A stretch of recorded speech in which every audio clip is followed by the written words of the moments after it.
Hey, it's God's Comic Brad Stine, and today's Brad Stine Has Issues. Did you know that whenever someone attaches a phobia to a concept, it's virtually always a lie?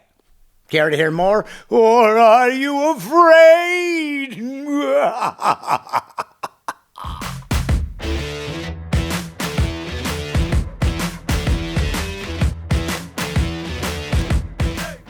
You know, we've heard a lot about phobias lately, but in case you're afraid to do the research, you don't know what constitutes a phobia. So why don't we go to the dictionary? Now, for those of you not suffering from logophobia, Merriam-Webster defines phobia, and let's face it, Merriam was never afraid to give her opinion.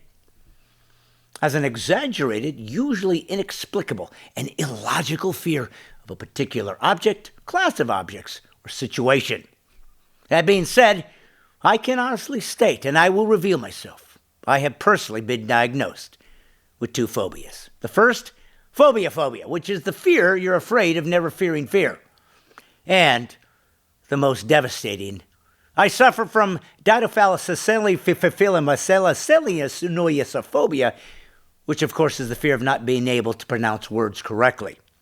But in recent years, there seems to be a number of phobias that have cropped up out of nowhere that no one knew existed until now.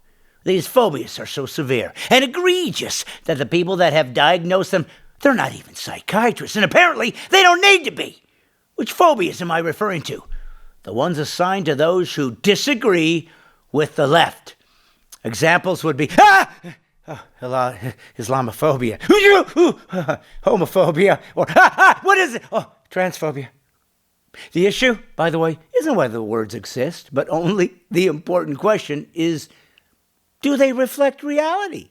Because my battle is always the cultural Marxism of political correctness. I could educate you to the fact that this particular tactic to shut down free speech came from the 1965 book by Theodor Adorno titled Authoritarian Personality.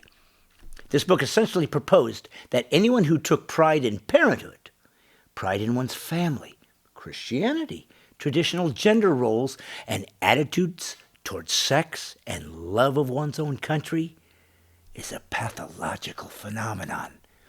The tactic to pathologize opinions and live patterns which are not in accordance with his own political ends is a strategy of political correctness to oppress anyone they disagree with by calling their ideas mental disorders.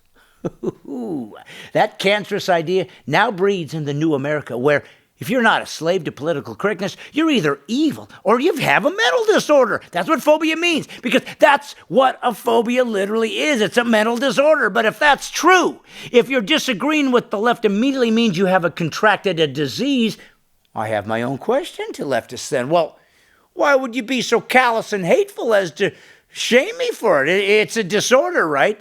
You defined it, not me. So if I have a mental disorder, then that makes me a minority. And political correctness teaches that no minority can ever be criticized because they're oppressed. So if I have a mental disorder, I've joined the minority group of those with a psychosis, which means we demand sympathy. Because come on, guys, if we have a phobia, it's not our fault. I mean, if you suffer from schizophrenia, no one would condemn you for it, would they? That'd be crazy. Oh, I'm good. So, next time someone accuses you of shuffles cards, Islamophobia, for example, feel free to remind them, hey, I didn't choose to have a mental disorder. I was born this way. It's not my fault. It's in my genes. Quit bullying me. Islamophobia is further defined as racism, which is a lie since Islam's not a race. So let's end that nonsense right now, shall we? If you somehow got past proving you're not a racist, then, well, they'll immediately move to their next diagnosis where you say something as intolerant as, I love America. And they say, how unfortunate, doctor. It seems the patient is suffering from the debilitating disease of xenophobia. Now, as I've already taught you in the past, if you're going to be a free thinker and be able to continue to further the magnificent right given to you in the Constitution, which is your freedom of conscience, you can't let this accusation stand without a rapid and aggressive response. It's time for conservatives and Christians to get bold. Fight back. You don't get your liberty stolen without a fight. First, learn this rule of thumb to be PC-free. If someone accuses you of anything that has the word phobia attached, rest assured, it's a lie. One humorous response might be, so I have suffered from phobia. Are you a clinical psychiatrist? And by what basis have you reached this diagnosis about me, especially considering we have never had a session together, as I would have known when I received the invoice, or at least got my prescription of Thorazine? Or turn the tables and ask them their thoughts on any cultural issue, thus committing themselves to a belief they hold. Take immigration. When they give you their opinion, simply explain, well, sure, you're going to have to get your affairs in order. I don't know how to break this to you, but it's obvious you suffer from it's my way or the highway of phobia, which is a deadly mental disorder where someone gives themselves privilege to believe as they choose, but they forbid anyone else to disagree, all the while patting their own back at how woke they are. You need to realize, as I taught you earlier, that this formula didn't come out of nowhere. It came from one of the Frankfurt School's apologists, Theodor Adorno's book, The Authoritarian Personality. In this book, Adorno argued that the American people possess many fascist traits. You heard fascist much lately? And anyone that supported traditional American culture was psychologically imbalanced. Do you see what I'm saying, folks? This was a technique. Keep that in mind next time you hear that someone has been assigned to take a class in sensitivity training, because that's a code for indoctrination by re-engineering the mind of a free thinker, by claiming they have a psychological disorder. You should be offended by that, folks. So your rule is simple. When you're accused of a phobia, you simply respond with, I'm not afraid of homosexuals or immigrants or Muslims or transgendered.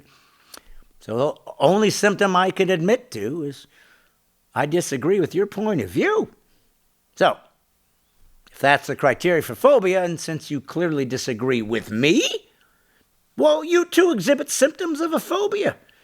I need to get into therapy immediately before it spreads to the rest of your body and you're stricken with an incurable disease known as I am incapable of thinking logically and no longer know what truth is, even when it slaps me upside my head.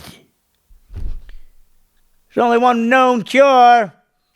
You need to immediately get into not a sensitivity class, but a sensibility class known as American Civics, teaching on the Founding Fathers' original intent on the Constitution, and a 3-year missions trip to North Korea, where you can see what stealing people thinking looks like when real experts get a hold of it. Wow. If you get back alive, which is doubtful, you'll have one thing clearly driven into your skulls. The United States is the greatest nation of all time. The only way not to reach that conclusion is if you fear losing your power and control over us actual free thinkers. That fear is a phobia we can no longer tolerate in America. And the vaccine is me. Remember, folks, PC-free is liberty. For all you germaphobes who are afraid to touch your keyboard and subscribe to my YouTube channel, get over yourself! Suck it up. We're afraid of good content-ophobics. Subscribe to Stine Has Issues on YouTube, and do it right now, dang it! I'm getting sick of people not subscribing. See what I did?